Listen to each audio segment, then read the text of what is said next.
Hello students, आज का हमारा टॉपिक है functions. Let x and y be two non empty sets. X और वाई क्या हैं? दो नॉन एम्प्टी सेट्स हैं। ए फंक्शन और mapping f from x into y written as f of x to y is a rule.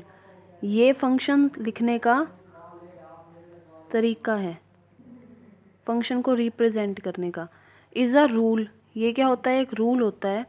by which each element x belongs to x is associated to a unique element y belongs to y, जिसमें से x का हर element, each element x belongs to x is associated to a unique element, वो क्या होएगा? उसके साथ associate होगा। किसके साथ?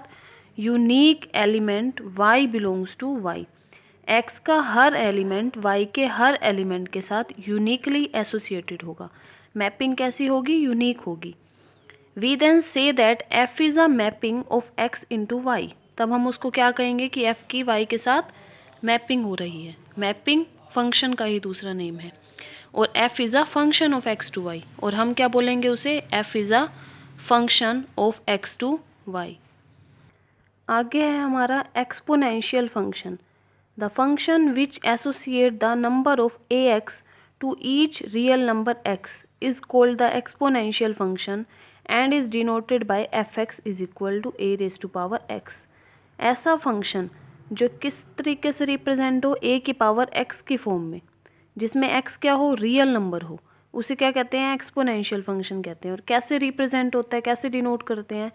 fx is equal to a की power x as a is greater than 0 and a not equal to 1। a greater than 0 होना चाहिए और a नॉट इक्वल टू 1 होना चाहिए।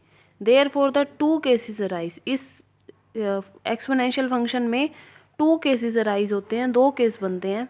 फर्स्ट केस है when a is greater than 1, जब a 1 से बड़ा हो।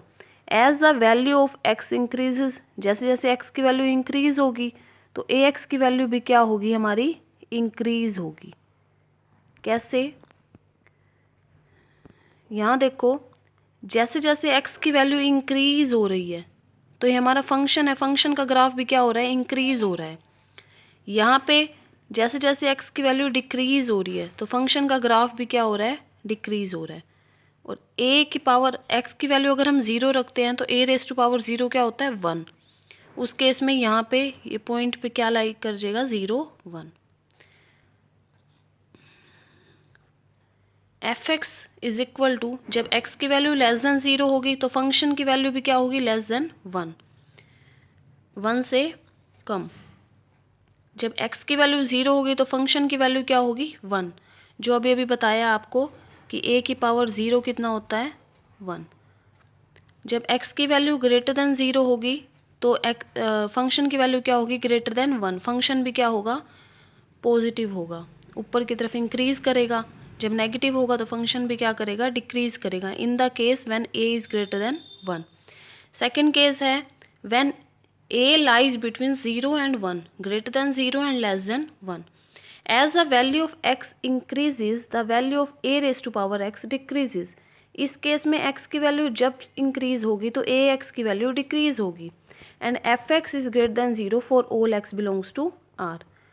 इस केस में क्या होगा? जैसे जैसे जो हमारा x है ना उसकी वैल्यू डिक्रीज होगी तो फंक्शन की वैल्यू क्या होगी? इंक्रीज होगी, अपोजिट टू जो अभी हमने पढ़ा है ऊपर। फंक्शन में क्या होगा? x की वैल्यू डिक्रीज होगी तो फंक्शन की वैल्यू क्या होगी? इंक्रीज होगी। x की वैल्यू 0 होगी तो वही सेम केस है, फंक्शन की वैल्यू क्या होगी? 1। a रेस टू पावर क्या होगा? 0 होगा तो क्या आ जाएगा यहाँ पे? 1। x की वैल्यू जैसे जैसे इंक्रीज करेगी तो फंक्शन की वैल्यू कहाँ जाती जा रही है? 0 की तरफ जाती जा रही है, मतलब डिक्रीज करती जा रही है।